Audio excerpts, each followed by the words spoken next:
Okay, welcome to this GCSE RS revision video for Buddhist beliefs and teaching. This is video 2 of 5, looking at dependent origination and the 3 marks of existence. So what is dependent origination, or pratya samapada? Pratya samapada. So this is the belief that everything in existence is because other things are. The idea that everything is interconnected and that everyone affects everyone else. So the concept states this principle of conditionality, conditioned existence. All things mental, physical, arise and exist due to the presence of certain conditions and cease once those conditions are removed. Nothing except Nibbana itself is independent. Dependent arising may impact a Buddhist's ethical conduct. Today, this means that a Buddhist may be more aware of the impact or the result of their action. For example, they may treat others with metta or loving kindness because this will produce a positive karmic consequences, ultimately impacting upon one's rebirth. A dependent arising would aid a Buddhist understanding of Buddhist Dharma, because it means that a Buddhist may gain a deeper understanding into such concepts as karma, because karma is a specific example of dependent arising. A person's actions create the condition for future rebirth. So one key teaching about dependent arising is it's essential for a full understanding of the Buddha's Dharma. This section is looking at the Dharma of the Buddha.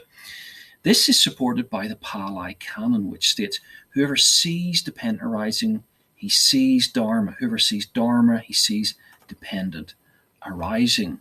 This means for a full understanding of the Buddhist Dharma, Buddhists must grasp the concept that all things arise and depend upon and come from certain conditions prior to them. One teaching about dependent arising that is in the Pali Canon, Buddhists are taught that things come or arise from something and cease because of something. The concept highlights the interconnectedness of the world. How everything is conditional, dependent upon something else for its condition. This idea is illustrated for Tibetan Buddhists in the Wheel of Life, and particularly have these 12 links of dependent origination, or better, conditioned, causation. And the 12 links you've covered in class, and you could go through those to describe dependent origination. The Buddha said, the Dharma I have discovered is deep and difficult to see, difficult to understand, and this is one of the difficult bits of it.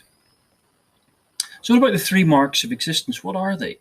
Well, the 3 marks of existence are important Buddhist teachings about the nature of the world and human existence. They are 3 things that mark or characterize our existence: Anicca, Dukkha, and Anata. Anicca, the first, means impermanence, instability. Nothing is permanent. All things, Buddhists believe, are subjected to change. Nothing that is conditioned, there's the link back to the previous teaching, exists in an unchanging state forever. Anicca would encourage Buddhists to be, however, resilient, to recognize impermanence. Buddhists may come to accept death and suffering due to their insight into the Buddha's Dharma.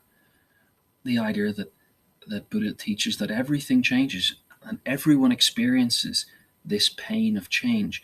A key teaching is the parable of the mustard seed and this woman called Kisigautama in the Samyutta Nikaya. The story is this woman, her child has died. She is upset and refuses to believe it, and she goes to the Buddha for help. And the Buddha tells her to go and find a mustard seed, or collect mustard seed from any house where nobody has lost a relative, and to bring him the mustard seed. She goes to every house and finds in every house someone has lost a grandparent, a parent, a brother, a sister, a child. And Kisigautama realizes that she was so focused on her own grief that she hadn't noticed the grief of others, and that she needed to let go of her attachment to her dead child, because death is just part of life. She became a follower of the Buddha.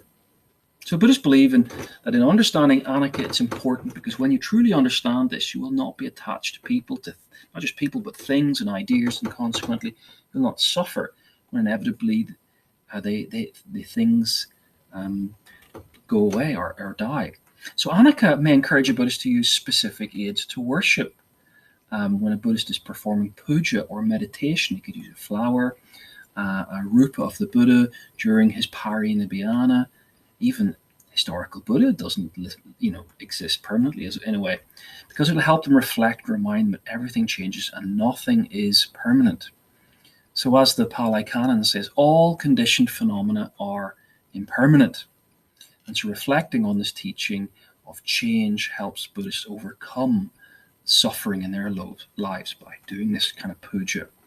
A Tibetan Buddhist called Gatso says there are two types of Anaka: gross Anaka, so obvious change, and subtle or momentary Anaka.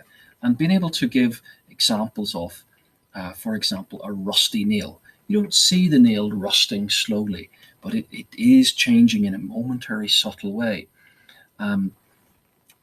But night follows day is something that's fairly obvious. The second mark of existence is dukkha, is also one of the Four Noble Truths, and we'll cover a little bit more of it when we do the Four Noble Truths. Dukkha means suffering, means illness, it means everything leads to suffering. It means, perhaps more basically, a dissatisfactoriness or an unsatisfactory or a stressfulness to life. It's an understanding that suffering is a fundamental part of the existence of humans, and that all beings in the cycle of rebirth or samsara experience this.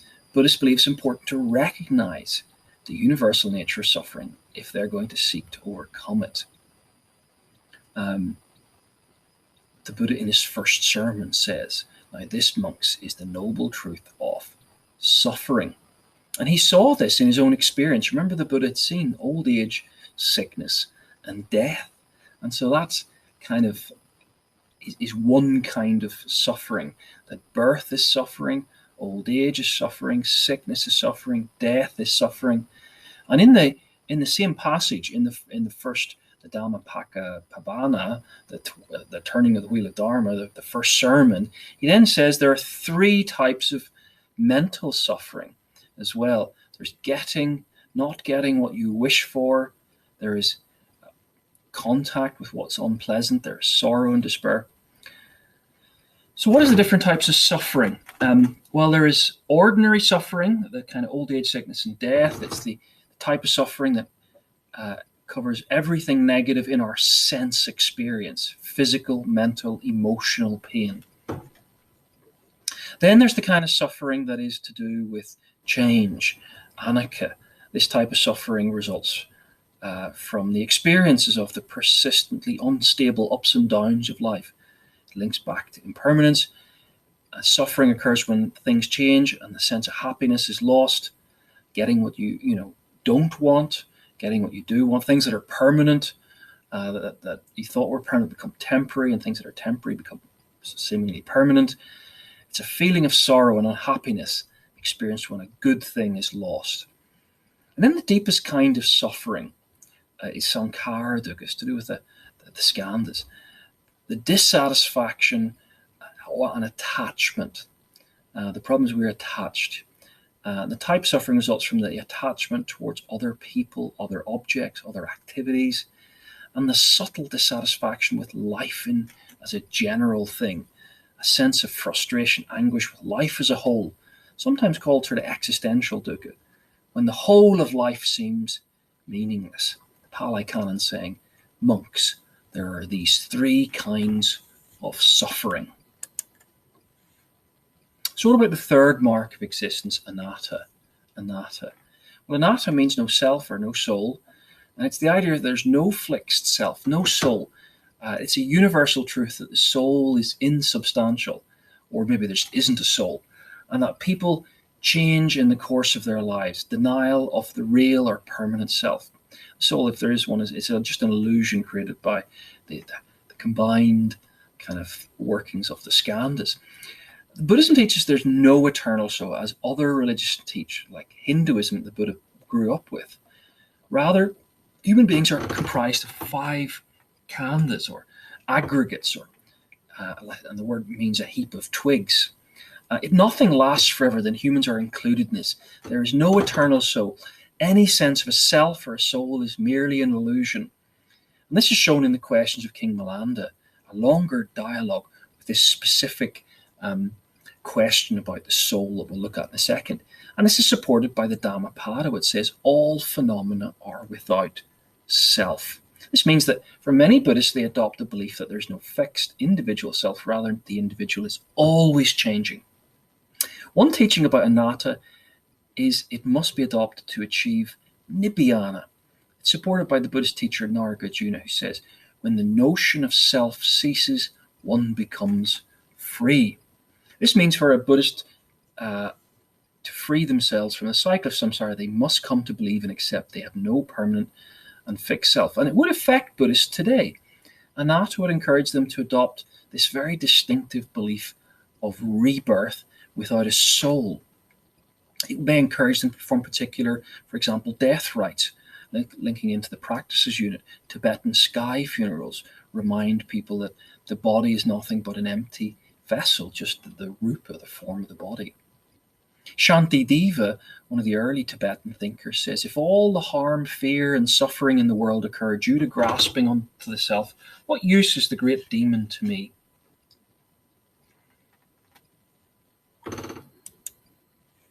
So lastly, this story of Nagasina in this little section, very important text for Buddhists. And it's a story all about Anata. About 200 years after the Buddha, this monk arrived in the court of the great King Milinda, one of the missionaries, the Buddhist missionaries. And the king asked the monk his name, and he said he was called Nagasina.